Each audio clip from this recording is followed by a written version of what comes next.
F-0028, Tomcat. I'm on manual. Manual pass. Ball 5.0. Roger, ball.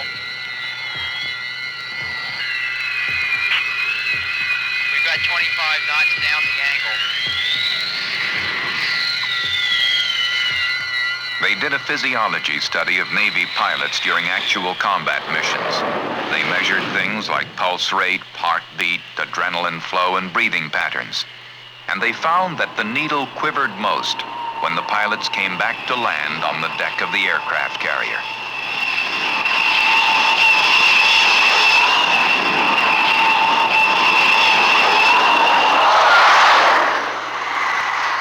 Putting 20 tons of airplane on a patch of heaving, rolling carrier deck created more tension and pressure than dodging surface-to-air missiles, even among the most experienced pilots. It's probably the single biggest test of airmanship, and flight crews make no pretense about it either. Even with the self-confidence inherent in all good pilots, men who fly their aircraft to the limits of its performance and stake their lives on their own flying ability, even these pilots long remember their carrier landings.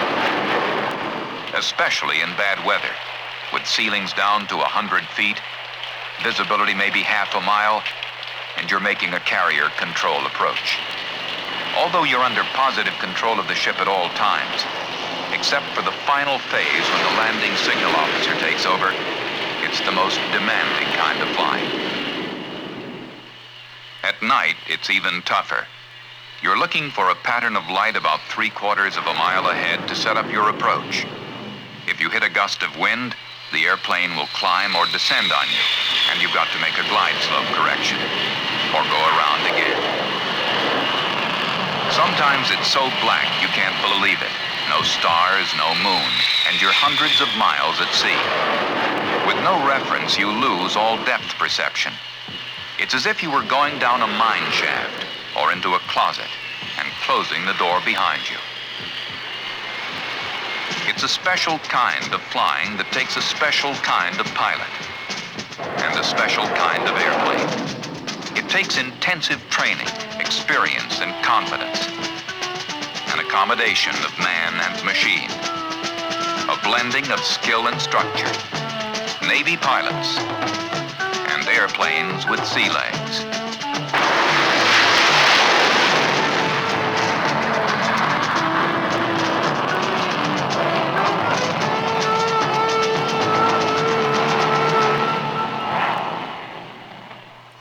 Much has been written of the carrier task force and the evolution of the carrier itself as a self-sustaining weapon system that is the heart of naval aviation.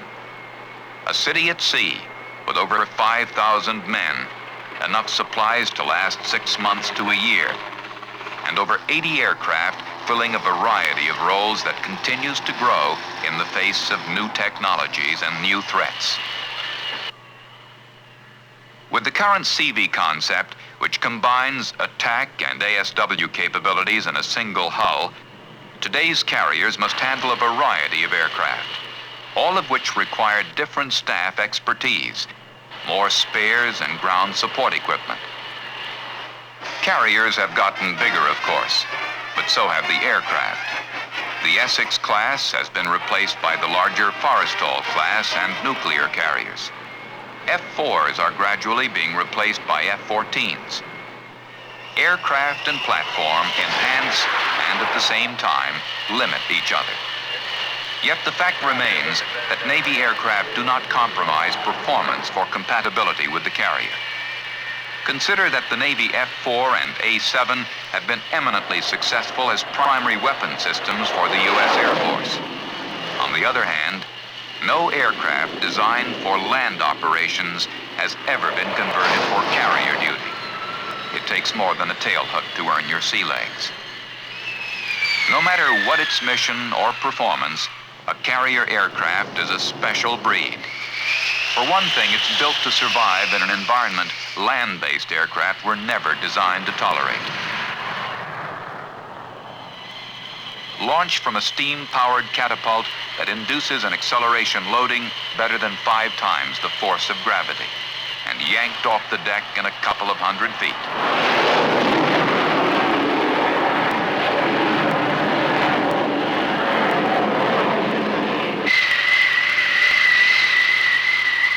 As one pilot put it, it's like you're inside a slingshot and you're in tension, waiting. Then they let go and you're shot into space like a little BB. You go from 0 to 160 knots in 2.5 seconds with no runway left over. Once airborne, performance varies with the specific aircraft and the mission at hand. A typical mix on the CV today calls for 3 attack squadrons, 2 fighter squadrons, early warning, reconnaissance, and electronic countermeasure aircraft, as well as the means to counter the growing submarine threat. It's a total maritime responsibility. Since the carrier operates a safe distance from shore and can move 50 miles or so between launch and recovery, each airplane must carry additional fuel to complete its mission and get back to the ship. And each airplane must also carry enough gas to give pilots a few extra shots at the deck, if need be.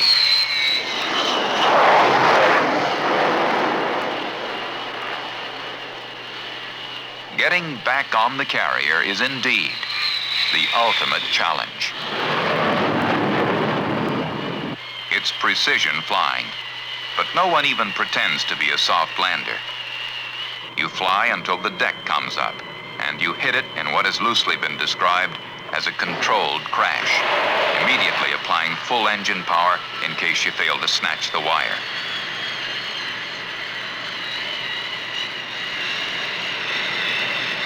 A 50-ton pull on the tailhook brings the airplane to a jolting halt. Everything wants to keep going forward, and for a second or two you think it will. But the backlash quickly nulls itself out. That's the way it was designed. A carrier airplane is a rigid structure, but like all structures, distorts under load.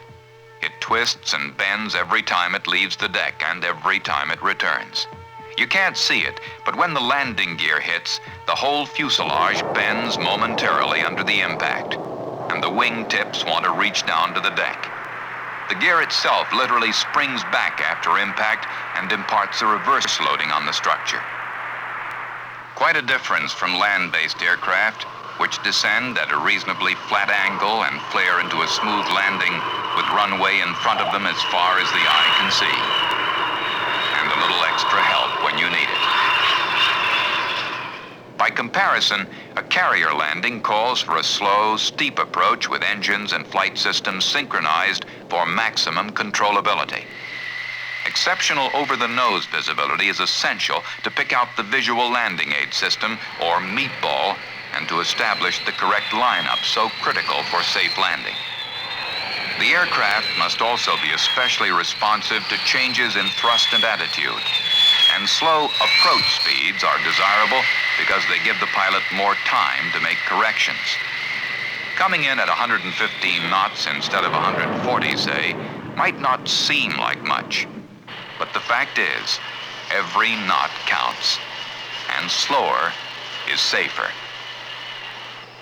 Carrier airplanes use about 10% of the runway required by land-based aircraft and are designed to hit the deck at sync speeds up to 25 feet per second, about 3 times the speed and 9 times the impact energy of a typical land-based aircraft.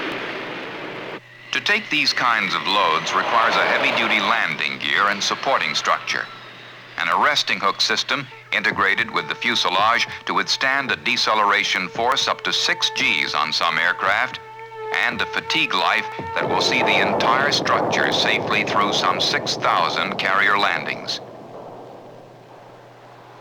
Before ever getting to the carrier, of course, individual airplanes are subjected to rigorous static, fatigue, and dynamic tests to verify structural integrity from zero load to failure.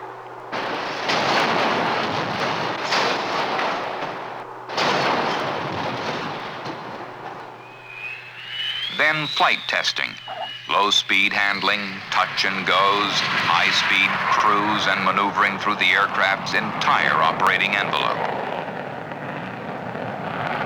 Carrier suitability tests at the Navy facility at Patuxent River, Maryland, and Lakehurst, New Jersey, include everything from catapult launches and arrested landings at various conditions and engaging speeds to barricade arrestments.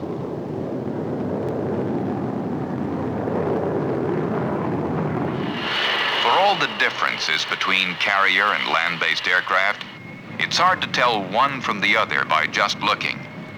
Internal design and structure separate the two more than anything else. Except for a few things like the arresting hook, maybe the canted windshield, launch bar, and holdback links. But essentially, it's a matter of overall inherent strength. And oh yes, the wings fold on most carrier aircraft. With just so much square footage to work with, everything that goes on a carrier, including the aircraft, is packaged as compactly as possible. Space is always a problem, particularly when it comes to maintenance, most of which is confined to a hangar deck that precludes the use of much of the big support and handling equipment found at a typical airport. In such tight quarters, easy access becomes even more critical to simplify inspections and minimize downtime. There are many other features peculiar to carrier aircraft. Maintaining static balance, for example, to prevent tip-back during deck handling. Providing integral crew boarding features to eliminate ladders and work stands on the deck. Using special alloys and sealants to protect the aircraft against the high humidity and salt spray environment so conducive to corrosion. Designing engine inlets to minimize ingestion of hot catapult steam. And ejection seats that afford safe egress at ground level and zero speed.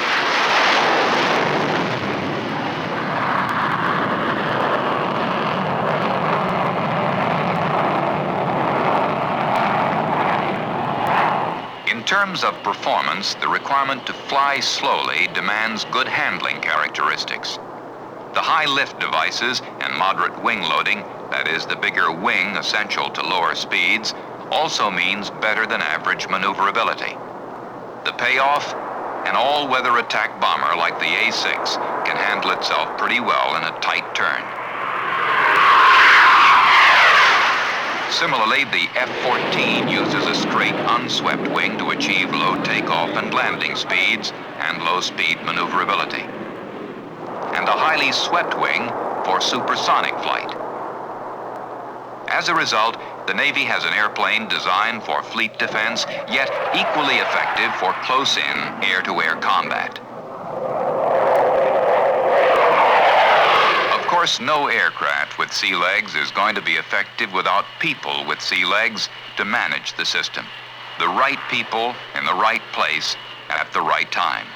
From the first drawings off the board, to the first operating system, to the first carrier landing, and into an environment that might well be the best organized and most efficient military system ever put together. It's the aircraft that make the carrier viable, but it's the pilots who pay it off. And right from the start, Navy tailhook pilots think they're better than anyone else, and who's to say they're not? Yet they're only as good as the men who maintain the aircraft. The technicians who groom the weapons gear, the mechanics who watch over the engines, the plane captains who see that they're ready for flight, the handling officer who spots them on the deck, and the air boss who tells them when to come and when to go. It's a community like no other. Dedicated men putting their skills on the line every day, moving these airplanes with sea legs on and off the ship in a continuing readiness.